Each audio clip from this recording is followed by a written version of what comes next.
Hello guys, welcome back to my YouTube channel.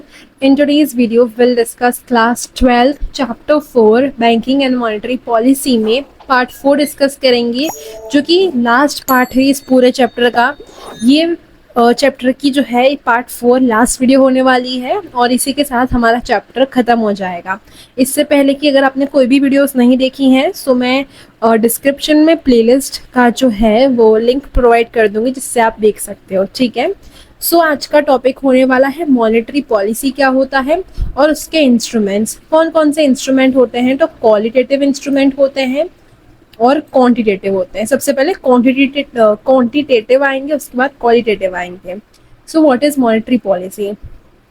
Money supply जो होता है हमारे मार्केट के अंदर, उसको कंट्रोल करने के लिए एक पॉलिसी बनाई गई है जिसको हम बोलते हैं मॉनेटरी पॉलिसी। और ये एक टाइप का टूल है जो कौन यूज करता है? आरबीआई, यानी हमारी apex bank, reserve bank of India जो है वो यूज करती है कैश फ्लो को कंट्रोल करने के लिए, जो कि इकोनॉमी में घूम रहा है। ठीक है। इन्फ्लेशन और डिफ्लेशन को कंट्रोल करने के लिए। In economic theory, monetary policy is the policy which regulates the demand for money and supply of money in the economy. It is essential, ये क्या है? Crucial है, essential है, to regulate these, as an imbalance between demand for money and supply of money can result in inflation or deflation, can impact the value of Indian currency and destabilize the economy. Economy जो है वो stable जो होगी उसको destable कर देगी।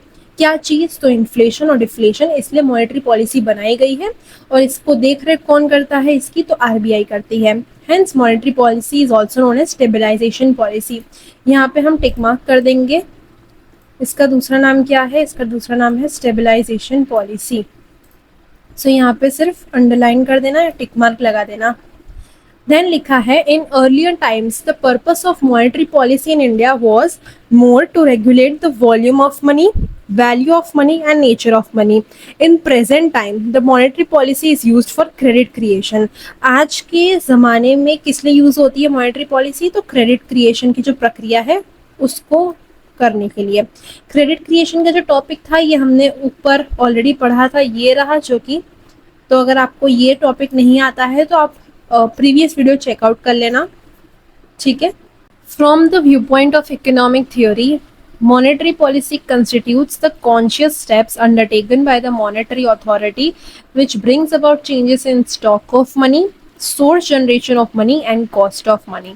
Okay तो monetary policy simple language में यही होता है कि मनी का जो सप्लाई है और उसकी जो डिमांड है इकोनॉमी के अंदर, उसको कंट्रोल करना और इन्फ्लेशन और डिफ्लेशन ना आए, इकोनॉमी जो है वो स्टेबल रहे, डिस्टेबलाइजेशन ना हो इकोनॉमी का। इसकी वजह से मॉनेटरी पॉलिसी का निर्माण किया गया था। और इसी की जैसी एक दूसरी पॉलिसी आती है फिस्कल पॉलिसी, जो कि अलग है ऑल्दो इससे, लेकिन अगर आप चाहोगे तो मैं मॉनेटरी पॉलिसी और फिस्कल पॉलिसी इन दोनों के बीच का एक डिफरेंस करके आपको समझाने की कोशिश करूंगी इन शॉर्ट्स और एनीथिंग। देन लिखा है, द पॉलिसी विच एंट्रस्ट का मतलब होता है transfer various tools of regulating supply of money in hands of apex bank मतलब RBI with the purpose of achieving general economic objective is called monetary policy. क्या बोल रहा है? The policy which transfer various tools of regulating, क्या regulate करना? तो supply of money को in hands of apex bank with the purpose of achieving general economic objective is called monetary policy. In simple term, policy undertaken by apex bank, simple language में बता रहा है, एक ऐसी policy जो कि undertake करी जाती है, देखरेख करता है कौन? तो RBI, apex bank, for regulating the supply of money in order. क्यों ये निर्माण करा गया है मॉनेटरी पॉलिसी का? तो मेंटेन करना, क्या मेंटेन करना? इकोनॉमी के अंदर stability, keeping into consideration the process of economic development and interest of public is called monetary policy. Economy जो है वो डेवलप होती रहे और कोई भी हमारी इकोनॉमी में रुकावट ना आए पैसों से रिलेटेड, इसके लिए मॉनेटरी पॉलिसी का निर्माण किया गया है। अब हम देखते हैं मेन टॉपिक जो कि होने वाला है इंस्ट्रूमेंट ऑफ मॉनेटरी पॉलिसी। इसको टिक मार्क करके रख लेना। दो तरह के मेनली जो है हमें यहाँ पे फंक्शन देखने होंगे। कौन से? तो एक आएगा फंक्शन नहीं, एक्चुअली इंस्ट्रूमेंट्स। एक होगा क्वांटिटेटिव, जिसको हमने यहाँ नाम दिया है जनरल मेजर्स, और दूसरा है क्वालिटेटिव, अगर हम इसको नाम दे तो वो है ये वाले, या फिर सिलेक्टिव फंक्शंस। ओके, तो सबसे पहले हम क्वांटिटेटिव से शुरू करते हैं, और ये टॉपिक जो है आपके एग्जाम के लिए भी इम्पोर्टेंट है, तो इसको इम्पोर्टेंट मार्क करके चलना। चलिए गाइस, अब हम पढ़ते हैं। क्वांटिटेटिव मेजर या फिर general measure. The quantitative measure are aimed at impacting entire economy in a general common way. ये ऐसे मेजर्स हैं और ऐसी चीज़ें हैं या फिर ऐसे इंस्ट्रूमेंट हैं जो कि पूरी एंटायर इकोनॉमी पे अफेक्ट करते हैं, और इनका जो इफेक्ट है वो सब पीपल पे कॉमन ही रहता है। And these are also called general measure, और इसी के लिए इसी की वजह से इसको जनरल मेजर कहा जाता है। क्यों? Because it is common for all the people. First is bank rate. Bank rate क्या होता है? तो जब कमर्शियल बैंक को जो है शॉर्टेज हो जाती है पैसों की, किस चीज़ की शॉर्टेज हो आती है? फंड्स की, पैसों की। तो कमर्शियल बैंक जो है वो आरबीआई के पास से क्या करते हैं? बोरो करते हैं, और जिस रेट पे आरबीआई कमर्शियल बैंक को वो मनी, वो फंड प्रोवाइड करता है, उसको हम बोलते हैं bank rate. Okay, easy language में बोले तो ये एक बैंक है, ये एक कमर्शियल बैंक है, लेट्स से ये है एसबीआई। एसबीआई है ये, इसको पैसों की शॉर्टेज हो गई, अब इसको चाहिए पैसा, तो कहाँ से मांगे? तो ये गई आरबीआई के पास, एपेक्स बैंक के पास, जो कि है कौन? राजा। तो आरबीआई के पास गई, आरबीआई ने बोला ठीक है मैं दे दूंगा या दे दूंगी पैसे तुमको, लेकिन उसके बदले में क्या चार्ज करेंगे? इंटरेस्ट। तो जो वो इंटरेस्ट चार्ज किया गया है किसके द्वारा? आरबीआई के द्वारा, उसको हम बोलते हैं, उस इंटरेस्ट को हम बोलते हैं क्या? उस इंटरेस्ट को हम बोलते हैं बैंक रेट।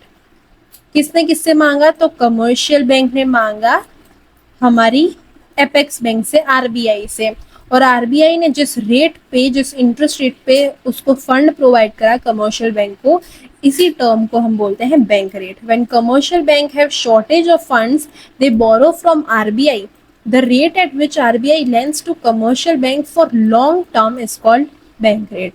एक कीवर्ड हमें याद रखना है जो कि है लॉन्ग टर्म। क्यों याद रखने को बोल रही हूँ? क्योंकि बैंक रेट और रेपो रेट में क्या डिफरेंस है, वो इस जो छोटा सा कीवर्ड है ना लॉन्ग टर्म, इसी से डिफाइन होता है। तो याद रखने के लिए इसको अंडरलाइन कर देना। एक और चीज को अंडरलाइन कर सकते हो आप, कमर्शियल बैंक के पास शॉर्टेज होती है, तो बोरो कौन करता है? कमर्शियल बैंक बोरो करती है। किससे बोरो करती है? आरबीआई से। ठीक है, इतना मार्क करके रख लेना। और इसी रेट को हम क्या बोलते हैं? Bank rate. ये इसकी डेफिनेशन है, यहाँ से यहाँ तक अगर आप चाहो तो आप लिख सकते हो। If the bank rate is increase, अगर बैंक रेट जो है वो बढ़ गया, commercial bank will borrow less. क्यों लेस बोरो करेगी? क्योंकि आरबीआई जो है उनको ज्यादा रेट पे पैसे दे रहा है। पहले जैसे वो 5% के बैंक रेट पे कमर्शियल बैंक को फंड प्रोवाइड करता था, लेकिन अब आरबीआई ने रेट बढ़ा दिए, तो रेट बढ़ा दिए तो अब कमर्शियल बैंक क्या करेगी? कम लेगी।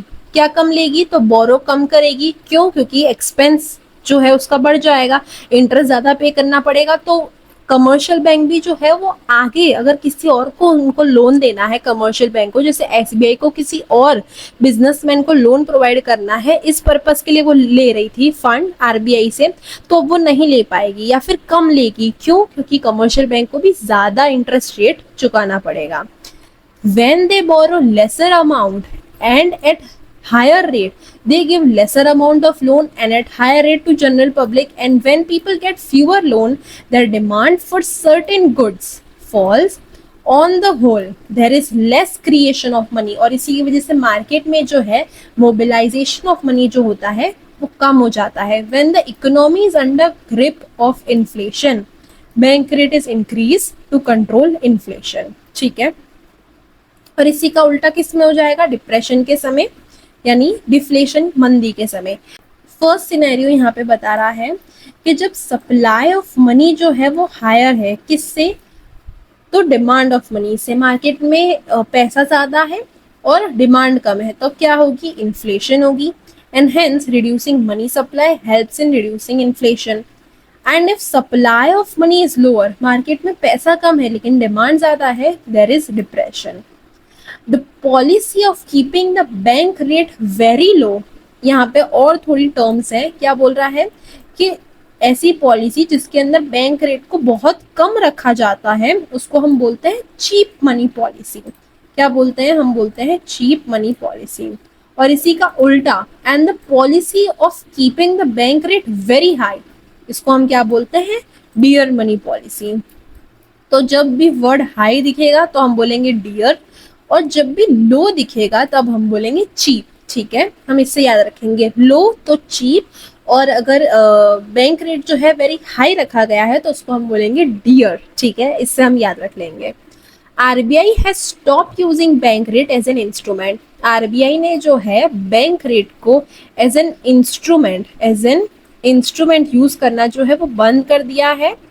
क्यों बंद कर दिया है लास्ट फ्यू ईयर्स से, क्योंकि रेपो रेट और रिवर्स रेपो रेट का कंसेप्ट आ चुका है। Bank rate is a rate for long term, मैंने क्या बोला था, एक वर्ड याद रखना, bank rate is a rate for long duration या long term period, and hence cannot be changed in very short period, while repo rate and reverse repo rate can be altered in very short period or short duration, and thus they help to regulate money supply in short run या short term। क्या mainly क्या difference है repo rate में और bank rate में, तो जो bank rate था उसमें भी यही होता था कि जब भी कमर्शियल बैंक को पैसों की तंगी होती थी या शॉर्टेज होती थी तब वो आरबीआई से लेने जाती थी, और जिस रेट पे, जिस इंटरेस्ट रेट पे आरबीआई कमर्शियल बैंक को मनी प्रोवाइड करती थी, फंड प्रोवाइड करती थी, उसको बैंक रेट बोलते थे, लेकिन फॉर लॉन्ग ड्यूरेशन। इसी का अगर हम सेम चीज, पूरा कंसेप्ट सेम रखें लेकिन शॉर्ट टर्म के लिए कर दें तो इसको हम रेपो रेट बोलते हैं। Okay, keep this thing in your mind, this is easier to remember। अब यहाँ पे दिया है trends of bank rate in India, यहाँ पे छोटा सा आपको यहाँ टेबल बना के दिया है जिसमें 1953 में बैंक रेट कितना था, तो 3.5 था। उसके बाद कितना हुआ 1981 में, तो 10 हुआ, 10%। उसके बाद 1991 में 12 हुआ। उसके बाद 2016 में कितना हुआ, 7 हुआ। ये डेटा कहाँ से लिया गया है, तो www.rbi.organization से, यानी आरबीआई की वेबसाइट से। अगर आप चाहते हो तो आप खुद भी गूगल करके आरबीआई की वेबसाइट निकालो और उसके ऊपर से एक्सप्लोर करो अलग अलग चीज़ों को। मैंने इससे प्रीवियस वीडियो में आपको थोड़ी बहुत सिखाई भी थी कि कैसे क्या चीज़ें करनी है, तो आप वो वाली वीडियो देख सकते हो या फिर आप खुद भी ट्राई आउट कर सकते हो। Okay, let's move forward. Second topic is repo rate and reverse repo rate. ये दोनों ही कंसेप्ट बहुत इंपॉर्टेंट है। एक्चुअली ये पूरा टॉपिक ही इंपॉर्टेंट है क्योंकि ये हर जगह आपको काम लगेगा, चाहे आप बीकॉम करो, बीबीए करो। ये वाला जो टॉपिक होता है repo rate, reverse repo rate, आप न्यूज़पेपर भी पढ़ोगे तो ये टर्म जो है बहुत ही फ्रीक्वेंटली यूज करी जाती है। When commercial bank needs fund for very short term, जो कि मैंने आपको ऊपर बताया था, शॉर्ट टर्म के लिए लेती है कमर्शियल बैंक आरबीआई से, एपेक्स बैंक से। 1 दिन के लिए हो सकता है, 7 दिन के लिए, 15 दिन के लिए। They sell some security which are held by them to RBI with a repurchase agreement at a particular rate. This rate is called repo rate. Okay, with a repurchase agreement, यानी आरबीआई जो है वो particular चीज को जो है वो वापस खरीद देगी। The word repo is used for repurchase rate. Bank sell government security. Bank क्या करती है, गवर्नमेंट सिक्योरिटी सेल करती है to RBI in order to raise money for a very short term with condition to repurchase them at some discount. Such a discounting rate is called repurchase rate या फिर repo rate. दूसरा नाम क्या है, repurchase rate या फिर repo rate। जो मैं आपको टिक करवाती जा रही हूँ पर्पल हाईलाइटर से, वो आप टिक करते जाना जिससे आपको एग्जाम के समय ज्यादा ढूंढना ना पड़े। इसके बाद दिया है in the event of inflation central bank increase repo rate as this act as a disincentive for banks to borrow from central bank. Inflation के समय क्या करेगा, तो सेंट्रल बैंक जो है वो इंक्रीज कर देगा रेपो रेट को। वाई, बिकॉज बैंक्स विल क्या करेंगी, subsequently they lend to general public at higher rate and ultimately people borrow less, thus money supply क्या होगा, कम हो जाएगा and inflation are arrested. Inflation के समय सेंट्रल बैंक क्या करेगी, रेपो रेट को इंक्रीज कर देगी, जैसा बैंक रेट में था इंक्रीज करेगी, तो कमर्शियल बैंक क्या करेगी, कम लेगी, मार्केट में मनी सप्लाई जो है वो कम घूमेगा, डिमांड भी कम हो जाएगी और अल्टीमेटली इन्फ्लेशन जो है वो कंट्रोल में आ जाएगी और इसका टोटली रिवर्स किस में होगा, डिफ्लेशन की सिचुएशन में। Now we have reverse repo rate second. अब यहाँ पे हमारे पास टर्मिनोलॉजी आई, फर्स्ट थी हमारी इसी टॉपिक की बात कर रही हूँ, ओके सेकेंड वाले की, फर्स्ट थी हमारी रेपो रेट, अब आया रिवर्स रेपो रेट। क्या बोलता है, means the agreed upon rate at which RBI, अब यहाँ क्या हो रहा है, रिवर्स हो रहा है, नाम से याद रखना क्या है इधर नाम में, तो इधर नाम में है रिवर्स, नाम में क्या है रिवर्स, इसको मार्क कर लेना। रिवर्स यानी कि क्या, जो हमने बैंक रेट और रेपो रेट का कंसेप्ट देखा था उससे टोटली अपोजिट। यहाँ क्या होगा, यहाँ जो है आरबीआई परचेज करती है किससे, तो किससे परचेज करेगी, कमर्शियल बैंक से, okay. Means upon rate at which RBI repurchase its security from commercial bank in the event when RBI has to borrow short-term funds from the commercial bank by parking its security with the commercial bank. Even RBI sell government security held by it to commercial bank under the condition of repurchasing those at a discounted rate upon the end of short-term period. पूरा का पूरा concept same है, लेकिन repo rate क्या है, commercial bank जैसे SBI, ICICI, HDFC, इन लोगों को आरबीआई से लेना है, उस रेट को हम बोलेंगे क्या, तो रेपो रेट। बैंक रेट अभी लागू नहीं होता है, क्यों, बिकॉज वो लॉन्ग टर्म के लिए था और गवर्नमेंट को जो था वो शॉर्ट टर्म ड्यूरेशन के लिए एक चीज चाहिए थी, तो रेपो रेट और रिवर्स रेपो रेट का निर्माण किया गया था। आई होप आपको इतना समझ आ गया होगा, मैं बहुत ही लेमन लैंग्वेज में समझाने की ट्राई कर रही हूँ। An increase in reverse repo rate means commercial bank will get more incentive to park their fund with RBI by lending more to RBI, thereby decreasing their lending to general public and ultimately reducing the supply of money in the market and vice versa. अब यहाँ पे क्या होगा, commercial bank को फायदा होगा कब, तो जब इंक्रीज देखने को मिलेगा रिवर्स रेपो रेट में, क्योंकि यहाँ पे उल्टा है, यहाँ पे फायदा किसको होगा, कमर्शियल बैंक को। तो कमर्शियल बैंक क्या करेगी, अपना जो भी आरबीआई की सिक्योरिटी है वो अपने पास रखेगी और उसको फंड प्रोवाइड करेगी। इन रिटर्न आरबीआई क्या देगी, इंटरेस्ट देगी, तो इंटरेस्ट जो है वो ज्यादा मिल रहा होगा, तो ऑब्वियस सी बात है कमर्शियल बैंक जो है वो बाहर मार्केट में पैसा इतना सप्लाई नहीं करेगी, तो अगेन आएगा, सप्लाई ऑफ मनी कंट्रोल में रहेगा। Okay, now we have repo rate and reverse repo rate का पास्ट फ्यू ईयर्स का टेबल। जनवरी 2006 में रेपो रेट कितना था, तो 6.50, रिवर्स रेपो रेट कितना था, 5.50। यानी रेपो रेट क्या होता है, कमर्शियल बैंक जो है वो आरबीआई से किस रेट पे ले रही थी, तो 6.5 पे। On the other hand RBI जो है वो कमर्शियल बैंक से किस रेट पे पैसे ले रही थी, फंड्स ले रही थी, तो 5.5 पे। मार्च 2010 में 5 और 3.5 और इधर भी 6.5 और 6, यानी एक तरीके से देखा जाए तो आरबीआई जो है वो हर जगह अपना फायदा देख रही थी। Third point is stabilization under emergency situation. There is a special window for banks to borrow from RBI against approved government security in an emergency situation like an acute. Acute का मतलब क्या होता है, severe. इसका मतलब होता है severe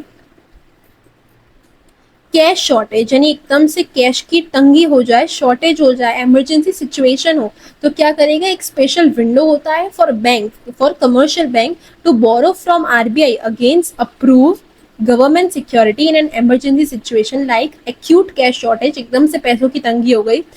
this rate is higher than repo rate, ये रेट जो है वो हायर रहता है किससे, तो रेपो रेट से। ओके, ये खाली पॉइंट याद रखना। इन 2016 this rate was 7%, this is called marginal standing facility. ये रेट जो है वो रेपो रेट से हायर होता है और इसका दूसरा नाम क्या बताया है, this is called marginal standing facility. किसका दूसरा नाम? तो स्टेबलाइजेशन अंडर इमरजेंसी सिचुएशन का। जब पैसों की तंगी हो जाती है कमर्शियल बैंक के पास, तो वो आरबीआई से मांगती है, लेकिन रेपो रेट से इसका इंटरेस्ट जो है वो ज्यादा रहता है। इसका दूसरा नाम है marginal standing facility. Okay, then we have cash reserve ratio CRR, और उसके बाद है statutory liquidity ratio that is SLR। दोनों में थोड़ा सा डिफरेंस है और दोनों ही इंपॉर्टेंट टॉपिक है, तो डिस्कस करते हैं। ठीक है, under the RBI Act 1934, all commercial bank have to keep certain minimum cash reserve with RBI। जितने भी बैंक हैं, जो भी बैंक रजिस्टर्ड हैं अंडर आरबीआई एक्ट 1934, उनको मिनिमम कैश रिजर्व रेशियो जो है वो आरबीआई के पास रखवाना ही पड़ता है। Initially CRR was decided to be 5% of demand deposit, यानी 5% जो डिमांड डिपॉजिट क्रिएट हुआ है उसका रखना होगा, और 2% ऑफ टाइम डिपॉजिट, यानी कैसा? Fix deposit. ठीक है, it was variable as per the requirement felt by RBI, और इसको आरबीआई जो है वो कभी कभी चेंज भी करती थी जब जैसी जरूरत होती थी आरबीआई को। Since 1962 CRR is variable. 1962 से अभी तक मतलब आज की डेट में मुझे नहीं मालूम है, अगर हम आरबीआई की वेबसाइट चेक करेंगे तो हमें रियल डेटा मालूम चल जाएगा, लेकिन अप्रोक्सीमेटली कितना है? तो 3 से 15% के बीच में है of the total deposit of an individual bank. CRR fulfill the need of a comfortable amount of cash reserve with the banking system. In a case, many customers start withdrawing their deposit and bank have to provide cash against the deposit. Besides, this is used as an instrument to control inflation. ये एक instrument भी है, और जब customer को जो है पैसों की सख्त जरूरत होती है, जब वो कैश विड्रॉ कराने आते हैं, तब ये कंसेप्ट जो है वो हेल्पफुल होता है। क्यों? बिकॉज ऑलरेडी बैंक ने जो है थोड़ा अमाउंट का कैश रिजर्व जो है वो आरबीआई के पास रिजर्व करा के रखा है। When CRR is higher, commercial bank have lesser deposit money to create credit. Thus, they give fewer loan. अगर उनके पास खुद के पास क्रेडिट क्रिएशन प्रक्रिया के लिए कम पैसा होगा, तो वो लोन भी कम लोगों को दे पाएगी। लोन कम लोगों को दे पाएगी तो मनी में जो है पैसा कम घूमेगा, तो इन्फ्लेशन जो है कर्टेल हो जाएगी, यानी कम हो जाएगी। CRR is reduce in times of deflation and depression. Okay, तो CRR का मेन मोटो क्या है, मेन इसका मीनिंग क्या है, उसको हम अंडरलाइन कर लेते हैं। जितनी भी बैंक आरबीआई एक्ट अंडर 1934 के अंदर रजिस्टर हैं, वैसी सारी कमर्शियल बैंक को जो है कुछ परसेंट कैश रिजर्व का रखना पड़ता है आरबीआई के पास। इनिशियली CRR कितना था? 5% of demand deposit and 2% of time deposit या फिर टर्म डिपॉजिट। ठीक है, now fifth topic is statutory liquidity ratio SLR। ये और CRR दोनों अलग कंसेप्ट है। ऊपर वाले में क्या था? आरबीआई के पास रखवाने पड़ते थे कुछ पैसे, कुछ percentage of time deposit and demand deposit. अब ये वाला थोड़ा अलग है। Apart from and in addition to CRR, under Banking Regulation Act 1949, all banks have to maintain equal to and not less than 25% of total deposit, that is demand and time, in form of cash, gold and unencumbered approved security। यानी ये concept ये बोलता है कि जितने भी banks हैं जो कि इस बैंकिंग रेगुलेशन एक्ट 1949 के तहत रजिस्टर्ड हैं, उन सारे बैंक को इक्वल टू यानी 25% और उससे कम नहीं होना चाहिए। 25% जो है, इतना अमाउंट जो है उनके टोटल डिपॉजिट का, यानी टोटल डिपॉजिट में दोनों चीजें आ जाएंगी, demand and time deposit both, उसका इनको कैश फॉर्म हो सकता है, गोल्ड हो सकता है, या फिर कोई सिक्योरिटी के फॉर्म में है, इनको साइड में करके रखना पड़ता है। किनको? तो कमर्शियल्स बैंक को। A higher SLR divert bank fund from loan and advances to approve government securities and help to meet government expenditure. अगर वो कोई सिक्योरिटीज में रखते हैं गवर्नमेंट की, तो इससे गवर्नमेंट को हेल्प मिलती है government expenditure, and on the other hand it reduces the capacity of bank to create loans and raise money supply by credit creation, and a lower SLR increase the capacity of bank to create loans and raise money supply by credit creation. If SLR is higher, people get lesser credit and vice versa। कई ऊपर की बातें जो हैं सारी घुमा फिरा के यहाँ पे लिखी हैं। तो इसमें मेन इतना ही डिफरेंस है कि ऊपर वाले में कमर्शियल बैंक को जो है वो आरबीआई के पास रखना पड़ता था क्या, तो कुछ परसेंटेज टर्म और डिमांड डिपॉजिट का in the form of CRR, cash reserve ratio. इधर क्या होता है, इसमें 25% जितना या उससे कम नहीं होना चाहिए, वो किस फॉर्म में रख सकता है, या कैश फॉर्म में, गोल्ड, या फिर गवर्नमेंट की कोई सिक्योरिटीज भी लेके रख सकता है। Okay, then we have open market operation, जिसको हम ओएमओ भी बोलते हैं। इसमें क्या होता है, इसके अंदर जो है वो परचेज एंड सेल होता है, किस चीज का, तो गवर्नमेंट सिक्योरिटी का। Open market operation refers to sale और परचेज ऑफ गवर्नमेंट सिक्योरिटीज और bond by RBI in open market. Open market के अंदर जब आरबीआई जो है बॉन्ड्स का या गवर्नमेंट सिक्योरिटी का परचेज या सेल करती है, खरीदती है या बेचती है गवर्नमेंट सिक्योरिटी को ओपन मार्केट के अंदर, उसी प्रक्रिया को हम बोलते हैं OMO, that is open market operation. This is very simple to understand, नाम से ही मालूम चल जा रहा है। When the RBI purchase government bond from the market, the supply of money in the economy rises. जब आरबीआई जो है गवर्नमेंट बॉन्ड को खरीदती है मार्केट में से, तो सप्लाई ऑफ मनी क्या होगा, इकोनॉमी में राइज होगा। The supply of money in economy falls, कब गिरता है, जब आरबीआई जो है वो सेल करती है उस टाइप के बॉन्ड को ओपन मार्केट में। सप्लाई ऑफ मनी क्या होगा, गिर जाएगा। क्यों, तो आरबीआई क्या कर रही है, सेल आउट कर रही है, किस चीज को, तो बॉन्ड्स को। In open market such operation are undertaken to regulate inflation and deflation. वही सारी बातें बोली है, इन्फ्लेशन और डिफ्लेशन को कंट्रोल करने के लिए सारे इंस्ट्रूमेंट बनाए गए हैं।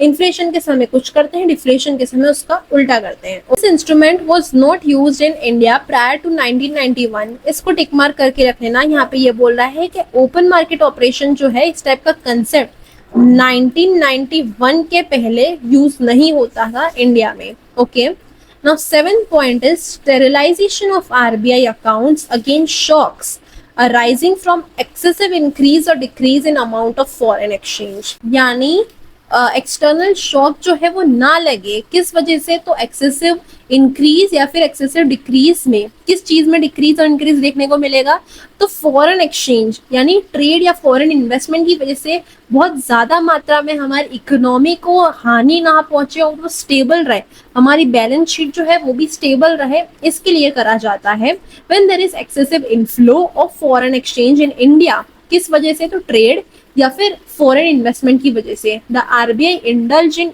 Open market sale of government security equal to the amount of inflow of foreign exchange.